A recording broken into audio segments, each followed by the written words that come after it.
Hi guys, कैसे हैं आप लोग। आई होप आप लोग अच्छे होंगे, स्वस्थ होंगे और मन लगाकर पढ़ाई कर रहे होंगे। आज के इस वीडियो सीरीज को आगे बढ़ाते हुए आज हम लोग कवर करेंगे 4 सितंबर 2023 का फुल पत्ती करंट अफेयर्स फुल रिवीजन। तो इस वीडियो को आप लोग अंत तक देखिए। पीडीएफ के लिए आप लोग जो है टेलीग्राम ज्वाइन कर सकते हैं या फिर आप लोग जो है द स्टडी लाइन एप्लीकेशन को डाउनलोड कर लीजिए। वहाँ से आपको जो है यह मिल जाएगा पीडीएफ फटाक से, ठीक है ना। चलिए वीडियो को स्टार्ट करते हैं। आज का पहला प्रश्न है कि हाल ही में इसरो ने किस रॉकेट से आदित्य L1 का सफल परीक्षण किया है। तो वो रॉकेट का नाम है PSLV C57 और ये कब किया गया है 2 सितंबर 2023 को 11:50 AM में। AM मतलब सुबह के समय में, ठीक है, यानी 12 बजे से पहले।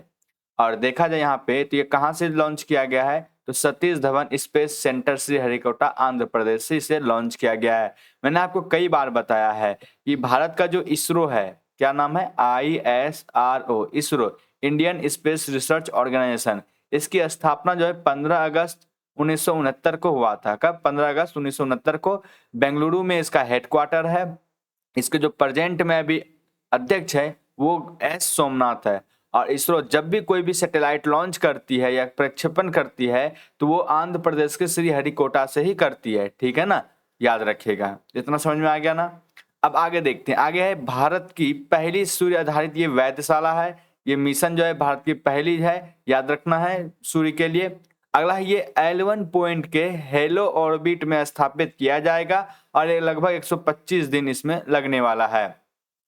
अच्छा, ये एल जो है एल पॉइंट को क्या कहा जाता है? L1 पॉइंट को लैंग्राज पॉइंट कहा जाता है। ये करीबन 15 लाख किलोमीटर दूरी जो है पृथ्वी से है, जहां पर ये L1 पॉइंट है। यहीं पर जो है आपका ये जो मिशन भेजा गया है वो वहां पर जाकर के रुकेगा और चारों तरफ घूम के ये जो है परीक्षण करने वाला है सूर्य का। बात करें यहाँ पे सूर्य। अच्छा, ये लैंग्राज पॉइंट क्या है आपको ध्यान रखना है कि मान के चलिए ये सन है, ठीक है, और ये मान के चलिए पॉइंट है, सॉरी पृथ्वी है। तो सन और पृथ्वी के बीच में ऐसा एक दूरी जहां पे होगा जहां पे ना तो इसका जितना ये फोर्स लगाएगा गुरुत्वाकर्षण का, ये भी उतना ही फोर्स लगाएगा, यानी कि दोनों बराबर हो जाएगा। यानी कि बराबर हो जाएगा तो वो वस्तु जो है ना तो इधर जाएगा ना इधर जाएगा। तो ये जो सूर्य और पृथ्वी का जो गुरुत्वाकर्षण बल है वो लगभग बराबर होता है L1 पॉइंट पर, यहीं पे जो इसको भेजा जाएगा, ठीक है ना। अब देखिए क्यों लॉन्च किया गया है, क्योंकि सौर तूफान है या फिर सौर पवन है या फिर सौर की जो बाहरी परत है जिसको कोरोना कहा जाता है, उसके अध्ययन के लिए जो है इनको भेजा गया है, ठीक है ना। अब लल्लन टॉप प्रश्न की ओर हम लोग बढ़ते हैं। लल्लन टॉप प्रश्न में देखते हैं हम लोग जैसे चंद्रयान थर्ड, इसको किससे लॉन्च किया गया था? LBM थर्ड M4 से। और इसे जो है हम लोग बाहुबली के नाम से भी जानते हैं। इसको कब लॉन्च किया गया? 14 जुलाई 2023 को लॉन्च किया गया था, ठीक है ना, याद रखेगा।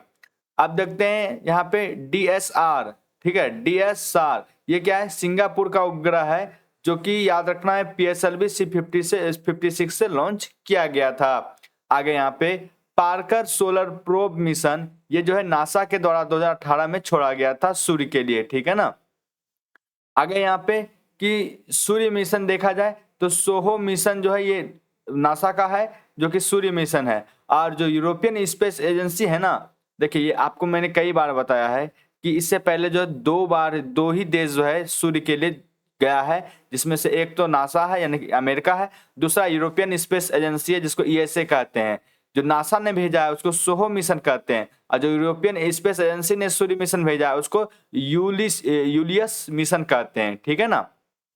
आगे देखा जाए NBS-01, ये क्या है? ये है आपका GSLV F12 से लॉन्च किया गया था और इसरो का जो है ना, इसरो का ये सेकेंड पीढ़ी का जो फर्स्ट जो है एक तरह से उपग्रह माना जाएगा जो नेविगेशन सिस्टम प्रणाली पर आधारित है, ठीक है। अगला प्रश्न देखते हैं कि हाल ही में समुद्री तूफान हाई हाई कुई ने कहाँ भीषण तबाही मचाई है? तो ये ताइवान में जो है ये समुद्री तूफान है जिनका नाम है हाई कुई, इन्होंने जो है तबाही मचाई है, ठीक है। और देखा जाए यहाँ पे 16 में जो है 16 तूफान ये हांगकांग का है, 16 तूफान हांगकांग का है और हाई कुई तूफान जो है ये ताइवान का है, ठीक है। आगे देखा जाए बिपरजॉय। अच्छा, बिपरजॉय का नामकरण किसने किया? बांग्लादेश ने किया। आपको पता है अभी ये हाल ही में चर्चा में रहा था, ये अरब सागर में आया था, ठीक है। अब देखा जाए यहाँ पे कि ये अरब सागर किधर है, मैंने आपको कई बार मैप ड्रॉ करके बताया है।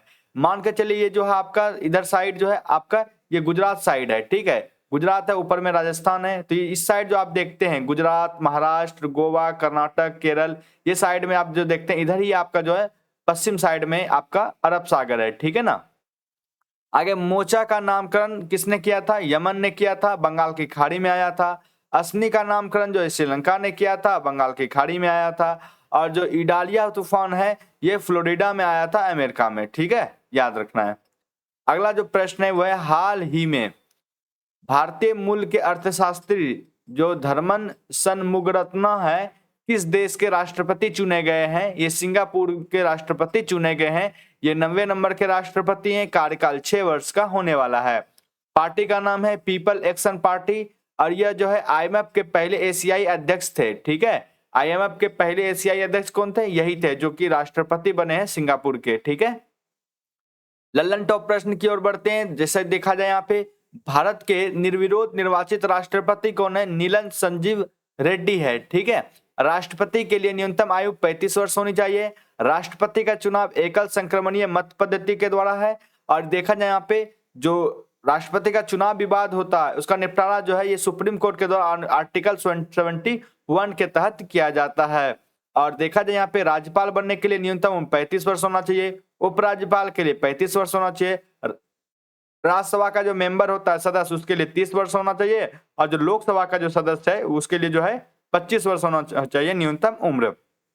मैं आपसे रिक्वेस्ट करना चाहूंगा कि इस वीडियो को देखने के बाद जो है मैंने अभी जस्ट कुछ देर पहले ही वर्तमान में कौन क्या इनका वीडियो अपलोड कर दिया है। आप लोग जाइए और वहां पर जो मैंने अपलोड किया है ना उस वीडियो को देखिए, उससे यकीन मानिए मेरा वो वीडियो आप लोग देखेंगे तो बहुत ही अच्छा फील करेंगे। मैंने बहुत सारा एक्स्ट्रा फैक्ट बताया, चाहे राष्ट्रपति हो, उपराष्ट्रपति हो, प्रधानमंत्री हो, सुप्रीम कोर्ट हो, कोई सा भी हो, मैंने बहुत तरह से करंट के साथ साथ जो आपको एक्स्ट्रा फैक्ट भी बताते हुए गया हूं मैं उसी वीडियो में, ठीक है। अगला प्रश्न है कि हाल ही में अमेरिका स्थित ग्लोबल फाइनेंस पत्रिका ने किसे विश्व स्तर पर शीर्ष केंद्रीय बैंकर नामित किया गया है? तो वो शक्तिकांत दास को जो है ये शीर्ष केंद्रीय बैंकर नामित किया है। ये आरबीआई के 25वें नंबर के गवर्नर है। आपको पता है नहीं, आरबीआई जो है रिजर्व बैंक ऑफ इंडिया जो है इसकी स्थापना जो है 1934 एक्ट के तहत होती है, लेकिन इसकी स्थापना 1 अप्रैल 1935 को होती है। अच्छा, जब इसकी स्थापना होती है तब इसका मुख्यालय कोलकाता में होता है। अभी आपको पता होगा कि आरबीआई का जो मुख्यालय है वो कहाँ पे? मुंबई में। अच्छा, इसको कब ट्रांसफर कर दिया गया? और 1937 में इसको जो ट्रांसफर करके मुंबई कर दिया गया। अच्छा, जब इसकी स्थापना हुई थी ना आरबीआई की तब ये भारत का बैंक नहीं था, यानी कि ये प्राइवेट बैंक था। तब आप कहेंगे ये भारत का बैंक कब हुआ? देखिए, जब भी किसी चीज का राष्ट्रीयकरण होता है तो वो भारत सरकार के अंतर्गत आ जाता है। तब आरबीआई का राष्ट्रीयकरण कब हुआ? 1 जनवरी 1949 को आरबीआई का जो है राष्ट्रीयकरण हुआ और इस तरह से आरबीआई जो है भारत के अंतर्गत आ गया, ठीक है ना। इतना आपको समझ में आ गया। देखिए, गवर्नर ऑफ द ईयर भी जो है जून 2023 में शक्तिकांत दास को ही दिया गया था। A+ रेटिंग जो है ये स्विट्जरलैंड, वियतनाम और भारत को दिया गया है इसमें, ठीक है। अगला देखते हैं लल्लन टॉप प्रश्न में। जैसे कि आरबीआई की स्थापना जो है ये भारत शासन अधिनियम 1935 के तहत हुआ था। अच्छा, आरबीआई के पहले भारतीय गवर्नर कौन थे? CD देशमुख थे। ये भारतीय गवर्नर हैं, ठीक है, याद रखिएगा। आगे देखा जाए यहाँ पे पॉलिसी रेट जो नीति दर है ये रेपो रेट कहा जाता है मौद्रिक नीति समिति को, ठीक है। आगे उद्गम पोर्टल जो ये आरबीआई के द्वारा जारी किया जाता है। अगला प्रश्न है कि हाल ही में किस अमेरिकी राज्य ने अक्टूबर को हिंदू हेरिटेज मंथ घोषित किया है? तो जॉर्जिया ने किया है। किसने? जॉर्जिया ने। क्यों किया है? क्योंकि महात्मा गांधी जयंती, नवरात्रि, दीपावली, दशहरा का महीना ये सभी जो है एक आने वाला है, तो इसलिए ये हिंदू हेरिटेज मंथ जो है घोषित किया है इसी में, ठीक है, याद रखिएगा, अक्टूबर में। आगे देखा जाए यहाँ पे यूएसए में जो है टोटल 50 प्रांत है, जिसमें से देखा जाए अमेरिका की राजधानी वाशिंगटन डीसी में है। और किस नदी के किनारे बसा हुआ है? तो पोटोमेक नदी के किनारे बसा हुआ है। राष्ट्रपति है यहाँ के जो बाइडेन, उपराष्ट्रपति है कमला हैरिस, ठीक है। अच्छा, अमेरिका जो वाशिंगटन डीसी है यहाँ पे दो संगठन का मुख्यालय है। एक तो आईएमएफ का मुख्यालय है, दूसरा किसका मुख्यालय है? तो वर्ल्ड बैंक का मुख्यालय है। क्या इन दोनों के बारे में आपको पता है? आपको पता रहना चाहिए। क्या इन दोनों को जो है जुड़वा बहन के नाम से जाना जाता है। इसकी स्थापना ब्रेटन वुड्स सम्मेलन के तहत 1944 में होती है, लेकिन आईएमएफ की स्थापना जो है 1945 में होती है और वर्ल्ड बैंक की स्थापना 1944 में हो जाती है उसी समय। आगे कि हिंदू फोबिया की निंदा करने वाले प्रस्ताव का पारित करने वाला जो यूएसए का पहला राज्य जॉर्जिया बना है। कौन? जॉर्जिया। ठीक है। आगे यहाँ पे है कि लल्लन टॉप प्रश्न, राष्ट्रीय पोषण माह जो है ये सितंबर माह में मनाया गया है। आगे देखा जाए बाजरे का जो अंतर्राष्ट्रीय वर्ष जो है ये किसे घोषित किया गया है? 2023 को घोषित किया गया है। राष्ट्रपति पर महाभियोग जो है यूएसए से लिया गया है और ये अनुच्छेद जो है 61 के तहत जो है भारत के राष्ट्रपति पर ये महाभियोग लगता है। ठीक है। हाइड्रोफोबिया जो है ये क्या है? ये पानी से डर लगना, ये जो हाइड्रोफोबिया कहलाता है और ये रेबीज की रोग में होता है। अच्छा, रेबीज रोग आपको पता है कि क्या होता है? जब कुत्ता किसी आदमी को या किसी व्यक्ति को कुत्ता जब काट ले तो उसे रेबीज रोग हो जाता है और उसे जो है आगे चल करके पानी से डर लगने लगता है और धीरे धीरे उनकी मृत्यु हो जाती है। इसीलिए जब भी आप किसी को भी कुत्ता काट लिया जाए तो जो उसका एक जो ट्रीटमेंट होता है भी उसे जरूर लगाएं। ठीक है। आगे हाल ही में किसे नवरत्न कंपनी का दर्जा मिला है? तो राष्ट्रीय केमिकल्स एंड फर्टिलाइजर्स कंपनी को जो है नवरत्न कंपनी का दर्जा मिला है। अभी वर्तमान में भारत में कुल 14वीं जो है नवरत्न कंपनी बन करके उभरी है। ये आपको याद रखना, ये नवरत्न कंपनी जो है ये टोटल 14 हो गया है। ठीक है। और जो आपको ध्यान रखना, ये जो राष्ट्रीय केमिकल एंड फर्टिलाइजर्स है इसकी स्थापना 1978 में हुआ था। हेडक्वार्टर मुंबई में है और ये 13वीं जो है आपको याद रखना ओएनजीसी विदेशी है और विदेश है और 12वीं जो है ये रेल विकास निर्गमन लिमिटेड है। ठीक है। आगे देखा जाए यहाँ पे जो मुंबई है, मुंबई में कई चीजों का जो आपको हेडक्वार्टर देखने को मिलेगा। अब कौन कौन सा मैं आपको एक बार रिवीजन करा देता हूँ। एक तो आपको ध्यान रखना आरबीआई के बारे में, दूसरा एसबीआई के बारे में, तीसरा सेबी के बारे में, चौथा बीसीसीआई के बारे में, पांचवा जो है यूनियन बैंक के बारे में। ये सभी का मुख्यालय कहाँ पे देखने को मिलेगा? तो मुंबई में देखने को मिलेगा। ठीक है। बॉम्बे स्टॉक एक्सचेंज बोर्ड या फिर एनएससी हो गया, ये सभी का मुख्यालय कहाँ पे? मुंबई में ही है। ठीक है। आगे देखा जाए यहाँ पे 13वीं महारत्न कंपनी जो है ऑयल इंडिया लिमिटेड है, 12वीं महारत्न कंपनी आरएसी लिमिटेड है और यूरिया गोल्ड से सल्फर की कमी को दूर करने के लिए जो है कहाँ पे ये राजस्थान से लॉन्च किया है प्रधानमंत्री ने। ठीक है। आगे यहाँ पे है हाल ही में किस भारतीयों को वर्ल्ड इनोवेशन अवार्ड मिला है? तो शांता थोटम को। किसको? शांता थोटम को। ये तेलंगाना के हैं जिनको भारत जो है वर्ल्ड इनोवेशन अवार्ड मिला है। ये ब्रिक्स इनोवेशन फोरम जो है इसके तहत दिया गया है। आगे देखा जाए यहाँ पे कि आयोजन जो है ये मॉस्को में हुआ था रूस में। ठीक है। ये पहली बार हुआ था ब्रिक्स का जो हुआ था आयोजन। ठीक है। आगे यहाँ पे देखा जाए कि समावेशी व गुणवत्ता मूलक शिक्षा जो है उस पर काम किया गया है, इस कारण से इनको जो है यह अवार्ड दिया गया है। अगला है लल्लन टॉप प्रश्न में कि ब्रिक्स 2023 का मेजबान जो है ये दक्षिण अफ्रीका है। ये 15वीं बैठक हो रही है। आपको ध्यान रखना है कि जो दक्षिण अफ्रीका है यहाँ पे और क्या क्या चीज का हो गया है। जैसे अंडर 19 महिला T20 वर्ल्ड कप जो हुआ वो पहली बार हुआ और वो कहाँ पे हुआ? दक्षिण अफ्रीका ने होस्ट किया। उसमें इंडिया जो विजेता रहा किसको हरा करके? इंग्लैंड को हरा करके। अच्छा, T20 महिला वर्ल्ड कप भी हुआ है कहां पर? दक्षिण अफ्रीका में ही हुआ है। इसमें ऑस्ट्रेलिया ने दक्षिण अफ्रीका को हरा दिया। एक है अंडर 19 T20 महिला विश्व कप, एक है सीधा T20 महिला विश्व कप। अंडर 19 पहली बार हुआ है और ये दक्षिण अफ्रीका में हुआ है, इसलिए याद रखना आपको। अगला ब्रिक्स में दक्षिण अफ्रीका शामिल 2010 में हुआ था। ब्रिक्स का पहला शिखर सम्मेलन जो है ये कहां पे हुआ था? यकीन वर्ष रूस 2009 में हुआ था। ठीक है। ब्रिक्स के नवीनतम सदस्य देश जो है 6 देश है टोटल। ये नवीनतम जो जिसका नाम है अर्जेंटीना, मिस्र, इथोपिया, ईरान, सऊदी अरब, यूएई, ये सभी जो है ब्रिक्स में जो है जुड़ने वाले नवीनतम 6 सदस्य हैं। इससे पहले टोटल 5 ही सदस्य थे।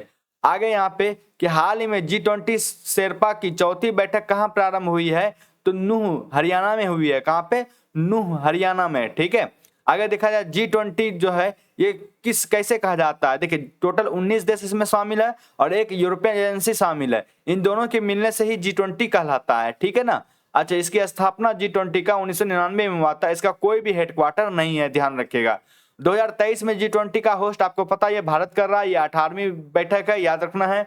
शेरपा जो ये अमिताभ कांत है। अच्छा, भारत जो है इस बार किसका किसका होस्ट कर रहा है इसे भी मैं आपको बता देता हूं। जैसे देखिए अभी जो हाल ही में आईसीसी वनडे वर्ल्ड कप चल रहा है ना, ये भी आपका जो इंडिया ही होस्ट कर रहा है। G20 का इंडिया होस्ट कर रहा है, एससीओ का इंडिया होस्ट कर रहा है, जो महिला बॉक्सिंग चैंपियनशिप हुआ वो भी इंडिया ही होस्ट किया। हॉकी वर्ल्ड कप जो हुआ उड़ीसा राउरकेला में वो भी इंडिया ने ही होस्ट किया। ठीक है, याद रखना ये सभी। अगला लल्लन टॉप देखते हैं। सूरज कुंड मेला जो है ये फरीदाबाद हरियाणा में होता है, या फिर हरियाणा में ही होता है सूरज कुंड मेला अधिकतर, ठीक है। राखी गढ़ी जो है ये हड़प्पा सभ्यता का सबसे बड़ा संग्रहालय बनने जा रहा है राखी गढ़ी में, याद रखना ये भी हरियाणा में है। हरियाणा पृथक राज्य जो है ये कब बना था, 1966 ईस्वी में बना था। G20 2024 का होस्ट जो है ये ब्राजील करने वाला है, याद रखना है।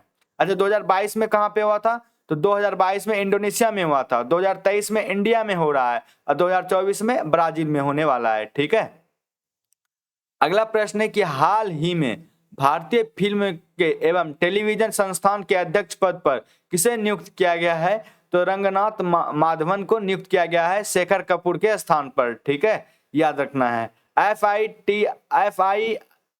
FITI जो है इसकी स्थापना जो है, याद रखना, स्थापना 1960 में हुआ था। हेडक्वार्टर यहाँ पे पुणे महाराष्ट्र में है। अगला देखा जाए यहाँ पे कि प्रेस इन जो लल्लन टॉप प्रश्न है, प्रेस इंफॉर्मेशन ब्यूरो PIB, ठीक है, इसकी स्थापना 1919 में हुआ था। पहले भारतीय प्रमुख जो है जे नटराजन थे, वर्तमान में महानिदेशक जो है मनीष देसाई हैं, राजेश मल्होत्रा के स्थान पर बने हैं। कौन से मंत्रालय के अंतर्गत आता है, तो सूचना मंत्रालय के अंतर्गत आता है। इसके मंत्री कौन है, अनुराग सिंह ठाकुर है, ठीक है। अगला प्रश्न देखते हैं। अगला प्रश्न है कि हाल ही में किस देश के पुरुष एवं महिला हॉकी टीम ने हॉकी 5S एशिया कप 2023 का पहला संस्करण जीता है, तो वो भारत ने जीता है। कहां पे आयोजन हुआ था, ओमान में आयोजन हुआ था। उप विजेता जो है पाकिस्तान रहा है पुरुष, ठीक है। महिला उप विजेता जो है ये थाईलैंड रहा है। देखा जाए, कहने का मतलब है कि महिला ने भी और पुरुष ने भी भारत का जो वो जो हॉकी 5S एशिया कप 2023 हुआ उसमें जीत लिया है। पुरुष वाला में जो है ये पाकिस्तान उप विजेता रहा, यानी कि हारा, और महिला वाला में थाईलैंड हारा, ठीक है। अब देखते हैं महत्वपूर्ण बिंदु, जैसे फीफा महिला वर्ल्ड कप 2023, इसमें विजेता जो है स्पेन रहा है इंग्लैंड को हरा करके।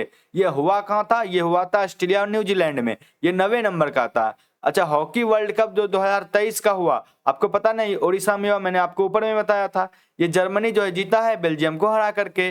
अगला यहाँ पे इंटर कॉन्टिनेंटल कप 2023 जो हुआ, इसमें भारत जो है विजेता रहा लेबनान को हरा करके।